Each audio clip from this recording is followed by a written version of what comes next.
Salut la gang, c'est Van. Pour ceux qui me connaissent pas, je suis une danseuse professionnelle du Québec et j'adore vlogger ma vie sur les internets. Aujourd'hui, j'ai 5 conseils à te donner si tu es un danseur et que tu dois envoyer ta candidature via vidéo soumission. Premier conseil, assure-toi de bien lire le courriel d'information. Souvent, on reçoit le courriel, on est tout excité, on lit tout croche comme ça, puis on manque des détails.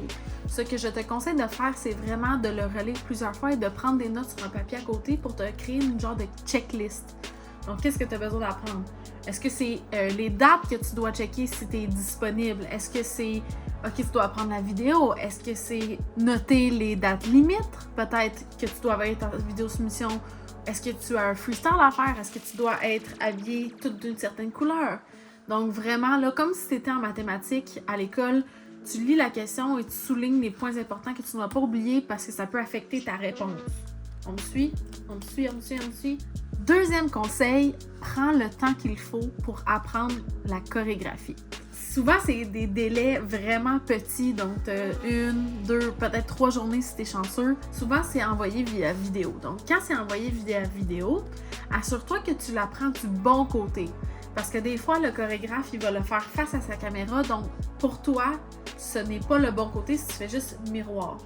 Mais pour ça, un petit truc de pro, tu peux prendre soit ton téléphone, tu vas aller modifier ta vidéo et changer verticalement le sens de ta vidéo pour que les côtés sombre gauche soient ombre gauche. Ou aussi, tu peux le faire avec ton ordinateur. Si jamais tu n'as pas accès à ces deux options-là, tu peux aussi mettre ton téléphone face à un miroir. Donc, ça va faire l'effet miroir par lui-même. Moi, je conseille vraiment d'apprendre la vidéo lentement. Donc, regardez la vidéo et comment que le chorégraphe le fait. Vraiment lentement, apprendre les pas de un après l'autre et ensuite aller trouver la chanson et ralentir le tempo pour que tu puisses incorporer les mouvements dans ton corps puis que ce soit vraiment que tu comprennes la musicalité, les détails, les textures de mouvement sur la musique lentement parce que si tu es capable de le faire lentement, tu es capable de le faire rapidement. Et ensuite, une fois que lentement ça va, tu te sens confiant, tu vas pouvoir augmenter le tempo tranquillement pour te rendre à la vitesse originale. Puis tu vas voir, tu vas te sentir bien moins pitché partout, puis tu vas te sentir beaucoup plus en contrôle, puis la chorégraphie va rester beaucoup plus dans ton corps. Autre chose qui est très important, si le chorégraphe dans la vidéo de démonstration va dire très clairement des détails, assure-toi de les appliquer. Si c'est des positions de main, main-point, est-ce que c'est des positions de tête, ta tête est où? Des détails dans l'intention du mouvement. Vraiment important de l'appliquer parce que quand le chorégraphe va visionner ton vidéo, il va se dire « Pourtant, je l'ai dit dans la vidéo, il y a eu 3-4 jours pour le faire et il ne l'a pas appliqué. Est-ce que c'est-tu un danseur qui s'applique dans sa danse? » Vous voyez ce que je veux dire? Ça, c'est là que l'éthique de travail embarque et c'est primordial d'avoir un bon éthique de travail parce que souvent, le talent, ça t'emmène loin, mais l'éthique de travail t'emmène encore plus loin. Troisième conseil, si jamais il demande d'avoir du freestyle avant ou après la chorégraphie, étant donné que tu n'es pas en situation d'audition en présentiel, tu peux toujours organiser ton freestyle. Ce que je veux dire, c'est soit que tu organises des idées puis tu les fais un après l'autre ou tu chorégraphies tout simplement. OK? Ça va prendre un petit peu plus d'énergie, mais tu vas être plus confiant. Donc, si jamais ils disent « OK, tu dois apprendre la chorégraphie », et ensuite, tu dois freestyle pendant tant de compte de 8 ou tant de secondes. Prends le temps d'évaluer tes compétences. C'est quoi les styles de danse que toi, tu performes bien, que tu maîtrises bien? Et ensuite, tous les styles de danse, exemple pour moi, je maîtrise bien le commercial, le hip-hop, le walking, puis j'ai certaines bases en jazz. Donc moi, dans mon freestyle, je vais tout le temps essayer d'incorporer ces 4 styles-là pour leur montrer que je suis versatile et je connais plusieurs styles. Donc, ce que je te propose de faire, c'est peut-être 2 comptes de 8 de chaque style. Si c'est comme, tu fais la chorégraphie, tu finis, tu commences 2 comptes de 8 en freestyle plus inspiré de hip-hop. Ensuite, tu vas changer freestyle jazz. Ensuite, tu vas changer freestyle walking. Ou si toi, tu ajoutes du contemporain, du popping, du locking, peu importe le style qui te va bien, tu vas le mettre dedans. Je te conseille aussi d'avoir des power moves. Juste qui attire l'attention, puis si tu fais un beau saut, là, où t'es capable de faire genre 3 tours incorpore ça dans ton freestyle, ça va faire du bien et ça va faire ressortir ta candidature. Conseil numéro 4, c'est tout ce qui est la préparation avant de commencer à enregistrer ta soumission vidéo. Donc, ce que je conseille, c'est avant de commencer à filmer quoi que ce soit, que tu te prépares. Donc, dans ton outfit, quel genre d'habillement que tu vas vous mettre et te sentir confiante, belle, forte, tout en respectant les limites. Si la production demandait que tu sois habillée tout en noir, tu t'habilles tout en noir, mais essaie d'ajouter peut-être des layers. Fait que genre, tu sais, moi, ce que j'aime beaucoup faire, c'est genre mettre une brassière de sport puis mettre un chandail transparent par-dessus. Fait que ça fait genre, tu vois, c'est tout en noir, mais ça donne un petit style, un petit vibe, là. On aime ça. Si jamais il n'y a pas de limite de couleur, vas-y, full out, représente-toi, mets-toi quelque chose que tu es confortable dedans, que genre, ça te fait sortir ta personnalité parce que ils vont avoir des centaines de vidéos soumissions, donc c'est important que tu te respectes toi et que tu montres vraiment ta couleur. Je conseille fortement de te préparer la face et les cheveux, donc un petit make-up comme j'ai fait aujourd'hui, j'ai fait mes sourcils, mes cils, j'ai mis un peu de blush avec du highlight. Ça, c'est un look très normal, j'ai juste mis un petit lip seal, bien normal. Mais si tu veux up a notch, tu peux aller te mettre un peu de fard à paupières. Tu peux aussi te mettre un rouge à lèvres de couleur aussi qui pourrait être le fun, te faire sortir du lot. Souvent, ça l'aide si tu as un beau sourire de mettre un beau rouge à lèvres là, qui fait sortir ton beau sourire. Ça vient t'avantager. Pour les cheveux, si tu as les cheveux frisés, mets-les bien frisés. Montre t'es qui, montre c'est qui toi. Moi, j'ai zéro les cheveux qui frisent, fait que c'est sûr que je vais les faire vraiment comme... Je vais essayer de mettre comme un peu...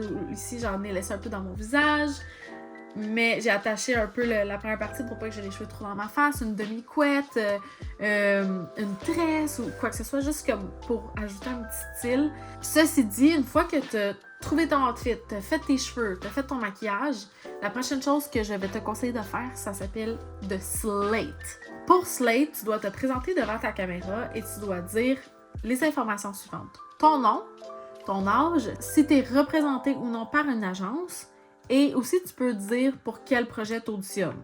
Donc, exemple, si j'auditionne pour une publicité, je vais dire « Bonjour, mon nom est Vanessa Lisotte, j'ai 30 ans, je ne suis pas représentée par une agence et j'auditionne pour la publicité de...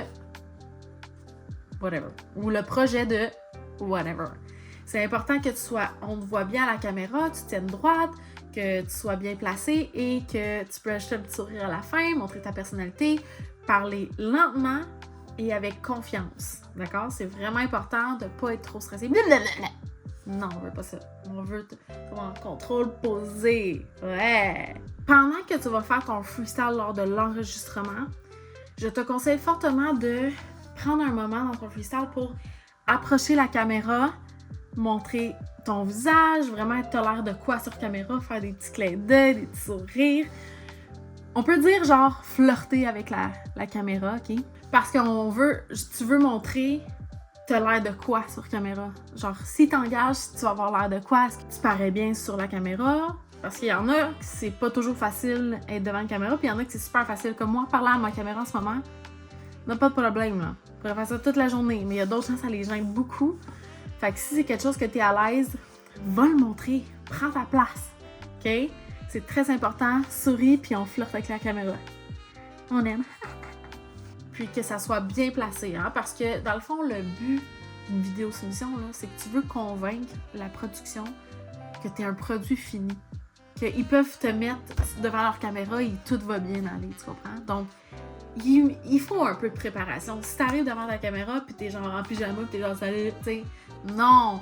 On veut voir des gens qui prennent ça à cœur puis qu'on sait qu'on peut compter sur eux. Ça, c'est le travail, l'éthique de travail. Éthique de travail, c'est the best in the West. Conseil numéro 5. Comment tu envoies ta soumission vidéo? Quand tu envoies ta soumission vidéo, tu dois mettre le slate et l'audition ensemble. Tu n'envoies pas ces deux vidéos-là séparées, mets ça en un. Les logiciels que tu peux utiliser sur ton téléphone, c'est iMovie, si tu as un iPhone, ou sinon, tu peux toujours télécharger l'application CapCut qui fonctionne très bien. Tu mets tes deux vidéos, tu vas couper les temps morts au début et à la fin, Puis, tu télécharges la vidéo, puis ça va être cette vidéo-là que tu vas pouvoir envoyer. Il y a 2 façons qui se font le plus d'habitude. C'est soit que tu as une chaîne YouTube et tu vas mettre ton vidéo sur ta chaîne YouTube avec un unlisted link. Fait que c'est un lien que seulement les gens qui ont accès à ton lien ne peuvent visionner. Donc, c'est comme un petit peu un privé, en privé. Puis, quand tu envoies ton courriel, tu vas pouvoir dire « Voici ma vidéo soumission » et fais juste mettre le lien de la vidéo YouTube. C'est facile pour eux, ils cliquent, ça l'ouvre toute seule, puis ils le regardent, ça prend pas d'espace dans leur ordinateur, ils n'ont pas besoin de sauvegarder ta vidéo et tout. La deuxième façon, si tu n'as pas de chaîne YouTube, tu peux l'envoyer via WeTransfer. WeTransfer, c'est un site internet où tu peux envoyer des gros fichiers. Donc, tu vas prendre soit ton téléphone ou ton ordinateur et tu vas sélectionner le fichier que tu veux envoyer. Et puis, tu vas pouvoir attendre le temps que ça télécharge. Ils vont t'envoyer un lien que tu vas pouvoir copier et mettre dans ton courriel. Ça leur donne accès aux vidéos, mais ils doivent télécharger le vidéo. Fait que ça, c'est la différence, OK? Ceci dit, si la façon de faire l'échange de fichiers est déjà écrit dans le courriel, s'il vous plaît, respectez de la façon qu'il demande. Si jamais c'est pas écrit et vous ne savez pas comment, je vous ai donné 2 belles options qui fonctionnent très bien. OK, prenons le temps de récapituler ce qui s'est passé. Conseil numéro 1, prends le temps de bien lire ton courriel. Hein? On veut montrer qu'on est professionnel puis qu'on est capable de lire un courriel comme il faut et envoyer les bonnes choses. Deuxième conseil, apprends la chorégraphie comme du monde. Les détails, les têtes, la musicalité, les textures, on veut montrer qu'on est à l'écoute puis qu'on est capable de suivre des directives du chorégraphe. Conseil numéro 3, prends le temps d'organiser ton freestyle pour montrer tes meilleures compétences de l'avant, montrer c'était qui en tant que danseur. Conseil numéro 4, ta préparation pré-enregistrement. Tu veux faire tes cheveux, ton maquillage, décider ton outfit. Tu veux slate, dire à la caméra ton nom, tes choses, pour vraiment bien t'identifier. Et finalement, tu veux aller prendre des petits close-up pendant ton freestyle à la caméra pour flirter avec la caméra. Conseil numéro 5, comment envoyer ta vidéo. Je t'ai montré 2 options de comment envoyer ta vidéo pour qu'une fois que tu es prête à faire ton courriel d'envoi, tout est prêt, tout est bien fait. Alright, ma gang de danseurs, j'espère que cette vidéo-là t'a aidé et t'a donné des petits points pour t'organiser dans comment tu envoies ta vidéo soumission. Je sais que c'est quelque chose d'excitant, de stressant quand c'est les premières fois. Donc, j'espère que tu te sens un petit peu plus encadré et guidé dans ce processus-là. La prochaine chose qu'on va travailler, si tu es un danseur qui veut devenir plus professionnel et dans le milieu de la danse au Québec, tu vas avoir besoin de ces 3 choses-là. Tu vas avoir besoin de ton CV, de ton demo reel et de tes photos de casting. Donc, là, sur la prochaine vidéo, je vais vous expliquer comment on va pouvoir faire ces 3 choses-là. Alright, on se voit sur la prochaine vidéo, les copains! Bisous!